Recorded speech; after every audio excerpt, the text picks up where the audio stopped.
الحمد لله نحمده ونستعينه ونستغفره ونؤمن به ونتوكل عليه ونعوذ بالله من شرور أنفسنا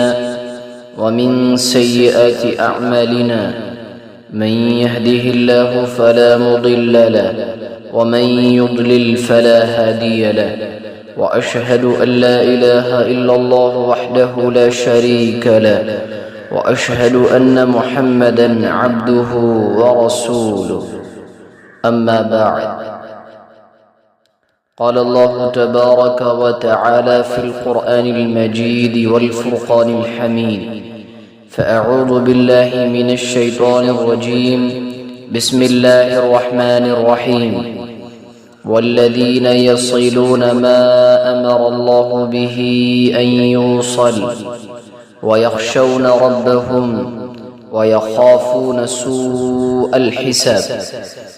وقال النبي صلى الله عليه وسلم لا يدخل الجنة قاطع وقال النبي صلى الله تعالى عليه وسلم للجار حق أو كما قال عليه الصلاة والسلام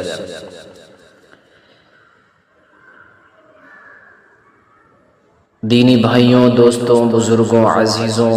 نوجوانان اسلام، اس پرفتن دور میں ہمارا معاشرہ بہت سارے مسائل کا شکار ہے۔ ان میں سے ایک بہت بڑا مسئلہ اہل معاشرے میں محبت، ہم آہنگی اور اتفاق کا فقدان ہے۔ ایک دوسرے سے نفرت، عصبیت، حسد، بغض کا بڑھ جانا ہے۔ حالانکہ اگر دیکھا جائے تو اللہ رب العزت نے ایک مسلمان کو دوسرے مسلمان کے ساتھ صلہ رحمی، عفو درگزر کرنے اور آپس میں بھائی چارگی کی تعلیم دی ہے اور ان پر انعامات کا وعدہ فرمایا ہے۔ مسلمان تو مسلمان، دین اسلام میں تو ذمیوں کے حقوق کی بھی رعایت رکھی گئی۔ جناب رسول اللہ صلی اللہ علیہ وسلم نے اپنے اقوال، اپنے افعال کے ذریعے صلہ رحمی کی اہمیت و ضرورت کو بیان کیا ہے۔ صلہ رحمی کا مطلب ہے اپنے نسبی عزیزوں اور رشتہ داروں سے اچھا سلوک کرنا، ان کے ساتھ نرمی سے پیش آنا، ان کے احوال کی رعایت کرنا۔ نسبی رشتہ داری سے مراد وہ ہے جو آپ کا پیدائشی رشتہ دار ہو، چاہے وہ والد کی طرف سے ہو یا والدہ کی طرف سے ہو، قریب کا ہو یا دور کا ہو۔ چنانچہ علامہ ابن الاثیر رحمۃ اللہ علیہ قرم تراز ہیں، فرماتے ہیں صلة الرحم وهي كناية عن الإحسان إلى الأقربين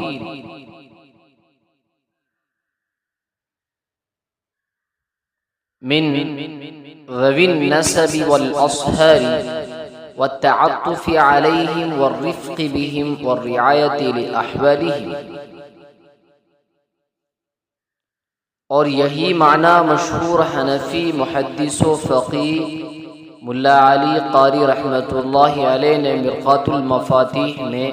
علامہ ابن الاثیر رحمہ اللہ کے حوالے سے نقل کیا ہے۔ اللہ رب العزت کا ارشاد گرامی ہے والذین یصلون ما امر اللہ بہ ان یوصل ویخشون ربهم ویخافون سوء الحساب، اور یہ ایسے ہیں کہ اللہ نے جن علاقوں کے قائم رکھنے کا حکم کیا ہے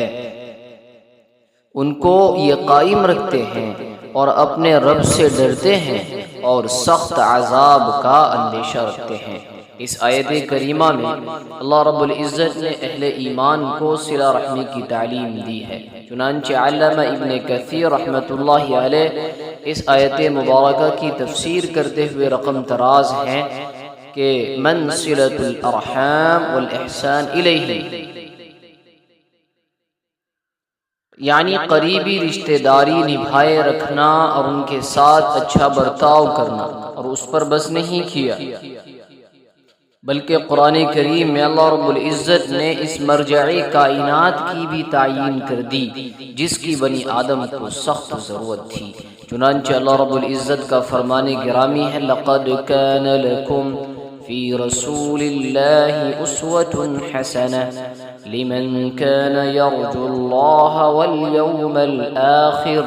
وَذَكَرَ اللَّهَ كَثِيرًا۔ تم لوگوں کے لیے یعنی ایسے شخص کے لیے جو اللہ سے اور روز آخرت سے ڈرتا ہو اور کثرت سے ذکر الہی کرتا ہو، رسول اللہ صلی اللہ علیہ وسلم کا ایک عمدہ نمونہ موجود ہے۔ چنانچہ اس آیت مبارکہ میں اللہ رب العزت نے تمام احکامات پر، چاہے ان کا تعلق بدن سے ہو، چاہے اس کا تعلق مال سے ہو، چاہے ان کا تعلق عمل کرنے کے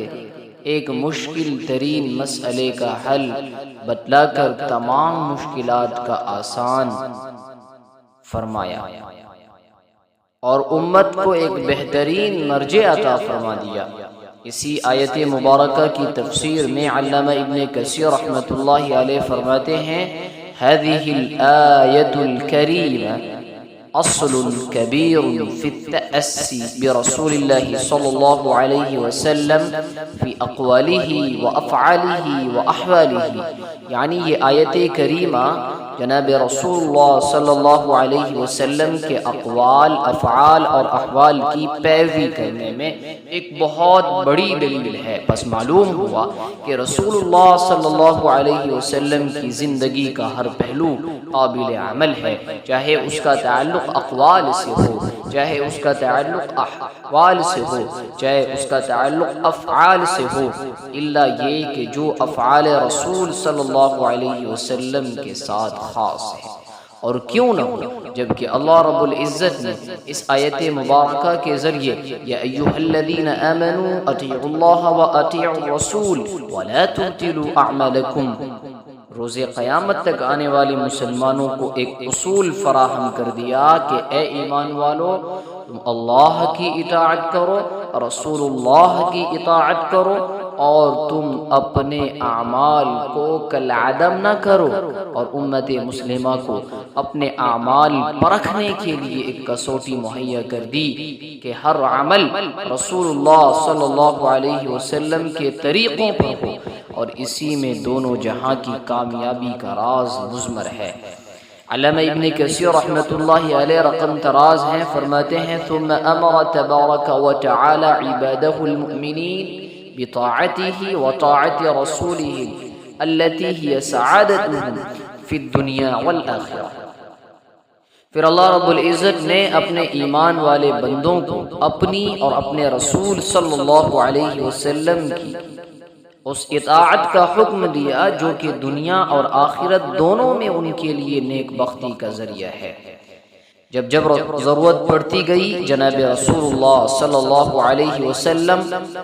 اپنی امت کو منشاء خداوندی کے مطابق مختلف تعلیمات سے آشنا کرتے گئے۔ یہ تعلیمات کبھی آپ نے اپنے اقوال مبارکہ کے ذریعے دی تو کبھی ان اقوال مبارکہ کو اپنے افعال مبارکہ کے سانچے میں ڈھال کر امت کے سامنے پیش کر کے ان کی آنے والی مشکلات کو آسان فرمایا۔ چنانچہ بہت ساری احادیث مبارکہ جن میں رسول اللہ صلی اللہ علیہ وسلم نے اپنی امت کو صلہ رحمی کی تعلیم دی۔ کبھی تو یہ تعلیمات جناب رسول اللہ صلی اللہ علیہ وسلم نے صلہ رحمی کی اہمیت اجاگر کرنے کے لیے دی، تو کبھی صلہ رحمی اور دین اسلام کے درمیان ایک مضبوط تعلق پیدا کرنے کے لیے دی، تو کبھی بذات خود اپنے قریبی رشتہ داروں کی خدمت کر کے ان تعلیمات سے ہمیں روشناس کیا۔ حضرت امی عائشہ صدیقہ رضی اللہ تعالی عنہ رسول اللہ صلی اللہ علیہ وسلم سے روایت کرتی ہیں، الرحیم معلقۃ بالعرش تقول من وصلنی وصلہ اللہ ومن قطعنی قطعہ اللہ۔